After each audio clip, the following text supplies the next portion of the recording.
ulang lagi gitu seperti apa, dan sekarang kasusnya sudah sampai di mana gitu?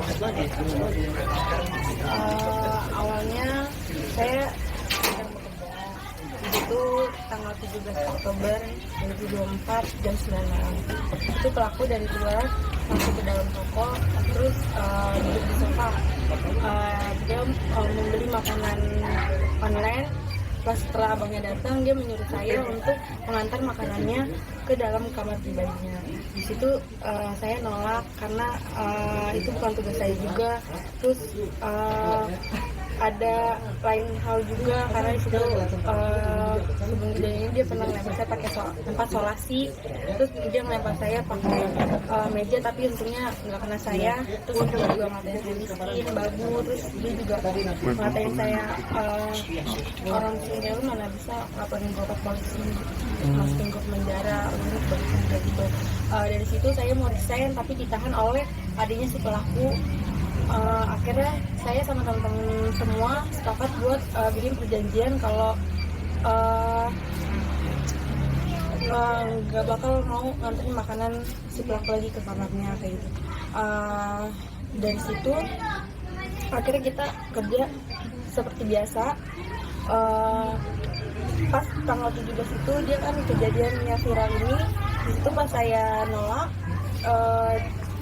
terus, dia di situ marah sama saya. Akhirnya dia ngajak saya patung, pakai kursi, pakai mesin edisi BCA. Dari situ dia orang tua si pelaku narik saya keluar untuk lapor polisi dan nyuruh saya pulang. Tapi di situ tas sama HP saya masih ketinggalan di dalam. Akhirnya saya balik lagi buat ngambil barang-barang saya, tapi malah saya dipukul pakai kursi, dilemparin lagi. Akhirnya saya kabur ke tempat banyak oven itu. Di situ saya dilempari lagi, terus endingnya dia ngelempar saya pakai loyang dan kena. Itu tidak ada yang mengurai? Sempat di video kan terlihat ya orang tuanya kayak ngerai gitu, tapi ditarik lagi sama anaknya. Kalau yang pas di dekat oven itu ada yang berdarah lagi nggak? Enggak ada. Terus kamu ketika itu seperti apa? Masuk kabur atau gimana? Pas berdarah, itu pelaku masuk ke dalam dan saya langsung keluar toko. Nah, kalau boleh tahu kamu sudah berapa lama kerja di sana? 5 bulan. Selama 5 bulan ini yang pertama, bukan yang pertama kali dia melakukan hal tersebut. Iya betul. Nah, alasan dia itu ketika meminta kamu, hanya kamu yang harusnya mengantarkan makanan itu apa? Kalau itu kurang tahu.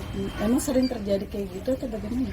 Emang dia sering nyuruh ke karyawan yang lain juga sering nyuruh. Tapi sebelumnya ketika dia nyuruh kamu ngelakuin hal tersebut? Untuk Itu sekali aja. Sekali aja. Nah, yang kali ini kenapa alasannya tidak ingin? Karena yang saya ceritain tadi ya, dia kan ngatain saya juga. Terus saya juga ngerasa takut karena kenapa harus saya, biasanya sama yang lain tuh mau, tapi hari itu kenapa harus saya doang yang disuruh ngatur makanan. Bahkan setelah kamu laporkan, kamu juga sempat menyewa pengacara ya, karena sampai motor kamu tuh habis untuk membiayai pengacara kemarin. Itu mungkin bisa jelasin hal itu? Iya, awalnya tuh pas kejadian ini gak lama kemudian ada seseorang nelfon saya ngaku dari LBH utusan Polda, tapi di situ karena saya nggak ngerti kayak gitu kan, saya akhirnya percaya aja dan saya juga sempat tanda tangan surat kuasa. Setelah pertemuan kedua, di situ dia ngakuin kalau dia tuh disuruh oleh bos saya buat nyelesain kasus ini. Di situ karena ada mama saya juga, mama saya yang kayak nggak bener nih, terus akhirnya mama saya inisiatif untuk ganti pengacara. Nah, yang pengacara kedua ini awalnya lancar-lancar aja, tapi selalu datang ngasih informasi ke rumah dan meminta duit. Di situ sampai udah nggak ada duit lagi, mama sampai mau nggak mau jual motor saya. Itu pas dilaporin itu tanggal berapa sih Kak, kalau boleh tahu awalnya? Kan itu awal laporannya tanggal 18 Oktober, tapi saya hari kejadian itu langsung cari tempat buat laporan. Tapi dari pihak orang tua pelaku pokoknya menyangkal itu tentang pengacara tersebut. Nah, kamu gimana? Kayak tidak dia pengacara tersebut memang rekomendasi dari beliau, keluarga dari si pelaku atau gimana? Atau memang tanpa ada mereka tahu? Nggak tahu ya kalau itu, pokoknya saya yang Tiba-tiba saya tahu ditelepon. tiba-tiba ditelepon. awalnya dia nggak ngaku kalau dia dari bos saya. Pas ke pertemuan kedua baru dia mengakui kalau dia dari bos saya. Oh, jadi dia sendiri yang mengatakan bahwa itu atas Pengacara rekomendasi. sendiri, iya betul. Oh, seperti itu. Kak, semalam kan kita wawancara ibunda korban ya, ibunya pelaku, sorry. Dia bilang bahwa katanya yang soal uang gaji kakak nggak dibayar itu nggak benar. Katanya kakak juga sebenarnya sebelumnya katanya pernah dihubungin untuk ngambil gajinya, tapi kakaknya yang nolak. Itu gimana, kamu mungkin bisa dijelaskan? Itu gaji saya bulan Oktober belum dikasih. Bahkan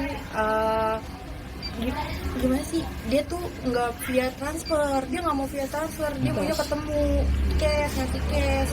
Saya kan takut ketemu pelaku, trauma ya iya, kan? karena kan dia tinggal di toko juga kan. Akhirnya saya bilang transfer aja Bu, tapi dia di situ nggak mau. Sampai belum lama ini saya ngecek lagi minta gaji nggak dibayar. Berarti totalnya berapa bulan gajinya nih untuk next year aja? Baru bulan Oktober ini yang belum dibayar. Karena kan mereka bilangnya bahwa kamu berbohong untuk masalah gaji dan untuk masalah ketransparansian, katanya kamu sempat uang setoran sendiri kurang gitu, selalu kurang. Menurut kamu seperti apa? Kalau uang setoran tuh selalu emang dapetnya segitu, saya setorin segitu. Kayak gitu. Kalau emang ada minus, kalau dia mau potong gaji, potong gaji. Tapi selama saya kerja di situ, saya nggak pernah dipotong gaji, malah saya dikasih duit duit tambahan. Kak, terkait katanya kamu tuh kalau misalkan dikasih tahu itu katanya suka jawab juga gitu sama ibunya, mungkin seperti apa Kak? Terus juga katanya pemalas, melawan gitu, gimana Kak? Mungkin diklarifikasi. Jadi dia tuh selalu kayak kok duitnya segini doang, kok dapetnya segini doang gitu. Biasanya ngomong doang kayak emang dapetnya segini, Bu, mau gimana lagi gitu kan. Dia juga selalu nuduh ke karyawan, ke teman-teman saya kayak bilang ini toko sepi gara-gara kalian kayak gitu. Kenapa gara-gara kita? Kayak Menyalahkan karyawan. Teman-teman saya juga kayak sama kita sih kayak gitu. Tapi kalau bisa dibilang dengan kejadian ini tuh kerugian apa sih Kak yang kakak dapati gitu mungkin? Dari kejadian ini saya juga rugi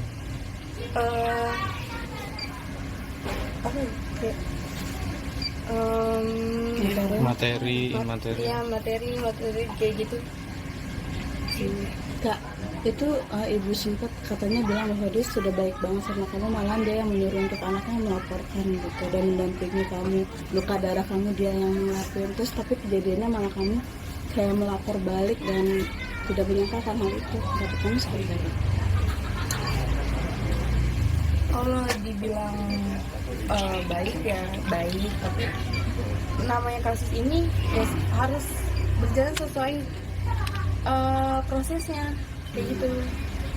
Tapi dengan sikapnya si ibu tersebut yang memiliki kamu gitu dan pengen anaknya memang sebenarnya dijadikan pelajaran gitu, tapi kamu malah menyerang yang dimana toko roti tersebut tidak ada hubungannya dengan hal itu gitu. Menurut kamu siapa?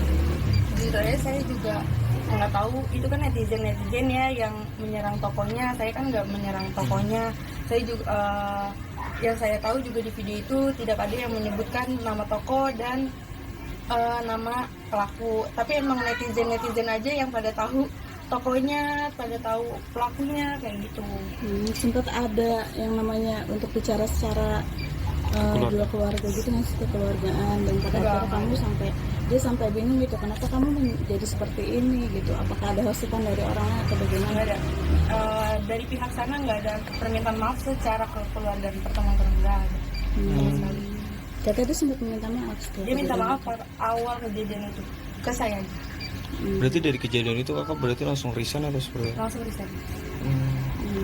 Nah, kalau yang kamu tahu sifat dari si George ini seperti apa sih? Memang katanya ada kelainan gitu. Benar nggak sih? Iya. Saya sih nggak tahu ya kalau itu, tapi yang saya lihat aja kalau dia tuh normal aja. Soalnya kan dia juga sering pertemuan dengan meeting sama orang. Terus juga yang saya tahu dia tuh megang kepala toko di cabang siapa dulu. Itu ya, makanya emosional itu tuh udah pernah tertahan gitu, karena dia juga mengantarkan satu surat di mana surat tersebut untuk psikiater, dia sering psikologi gitu-gitu. Saya nggak tahu kalau itu. Tapi memang emosinya setiap hari selalu marah-marah atau gimana sih? Kalau Temperamen atau gimana? kalau misalkan karyawan nih nggak ngelakuin apa yang dia mau, dia mau. Kak, tapi itu bentuk apa yang kakak alami itu dari cuma kakak doang atau memang ada karyawan lain juga sih? Kalau pelemparan itu ke saya aja, tapi kalau ucapan kayak verbal itu ke saya. Dari kejadian ini mungkin mengalami trauma juga nggak kak? Maksudnya apa nanti kedepannya kakak jadi takut untuk bekerja lagi atau takut ketemu orang baru gitu? Sebelum ini viral itu saya sempat ada panggilan kerja dan interview. Di situ saya sampai ngomong ke manajernya kalau apa di sini ada tindakan kekerasan kayak pemukulan gitu atau enggak, sampai segitu saya. Nah, apa aja nih yang sudah ketika dia mengalami kekerasan kamu itu kena apa aja kalau boleh tahu? Kena bagian kepala ini sobek, terus sama memar-memar di bahu. Mesti dijahit juga nggak ketika itu? Harusnya dijahit tapi karena saya takut ya, jadi saya nggak jahit. Sampai itu tuh masih ngocor-ngocor Darahnya. Ini masih ada bekasnya nggak, boleh dikasih tahu nggak sih?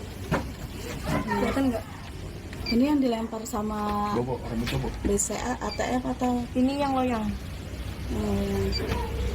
Oke.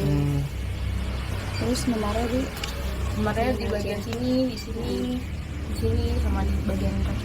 Nah kan katanya si tante itu juga yang memfoto untuk visum atau gimana sih, itu gimana kejadiannya?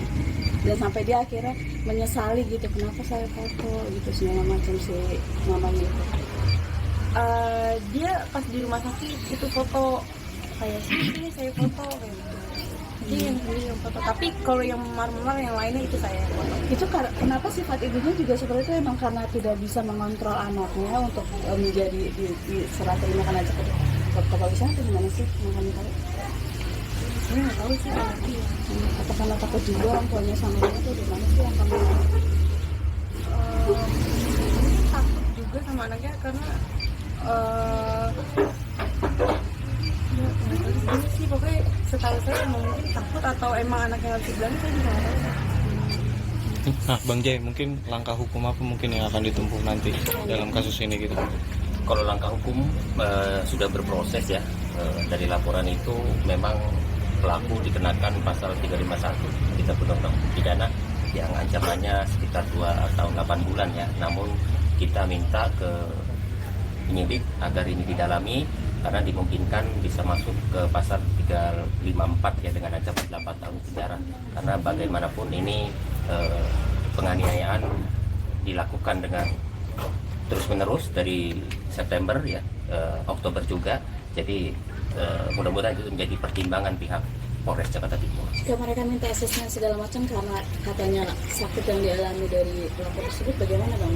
Itu kan hak mereka ya, karena bagaimanapun itu bentuk pembelaan ya, seperti itu gitu ya, silakan saja dibuktikan gitu. Tapi kalau menurut kami sangat membingungkan ya, karena orang istilahnya dianggap diduga keterbelakangan mental tapi dia mampu mengelola beberapa toko seperti itu gitu loh, kan nggak make sense kan seperti itu. Jadi kalau itu hanya dibuat untuk diduga untuk berusaha membebaskan si pelaku dari tindakan hukum, saya pikir pihak kepolisian pasti profesional dan mampu menangani hal ini dengan baik. Kalau harapan dari kakak sendiri mungkin untuk kasus ini apa kak? Saya harap kasus ini nggak akan terjadi lagi kepada siapapun. Buat teman-teman yang di luar sana yang sempat komen-komen juga, mungkin yang pernah mengalami sama seperti saya juga, jangan takut untuk membuka suara, karena biar kasus ini tuh nggak terjadi selanjutnya. Komen dari teman-teman kamu yang di toko masih ada gitu, masih berhenti, seperti apa dengan kamu bersikap seperti ini? Ada ketakutan gitu yang atau gimana? Keluhan. Ada yang takut juga, takut kayak pencemaran nama baik kayak gitu, karena bos saya juga sempat ngancem juga ya ke saya kayak kalau video yang nggak dihapus itu saya bakal ngamuk-ngamuk. Tapi itu chatnya dihapus sama Kan masih ada video baru juga tuh yang dia ngamuk-ngamuk juga tuh. itu yang ngerjain ke gue yang kata saya bilang. Oke. Kamu traumanya seperti apa nih sampai sekarang yang kamu rasakan? Saya sangat-sangat trauma ya, sampai saya tuh abis kejadian itu saya tidur saya tuh selalu pagi kayak jam 10 pagi ya, itu selalu kayak gitu. Terus punya ketakutan, cemas kayak gitu. Oke. Tambahan? Oke. Yuk. Siap.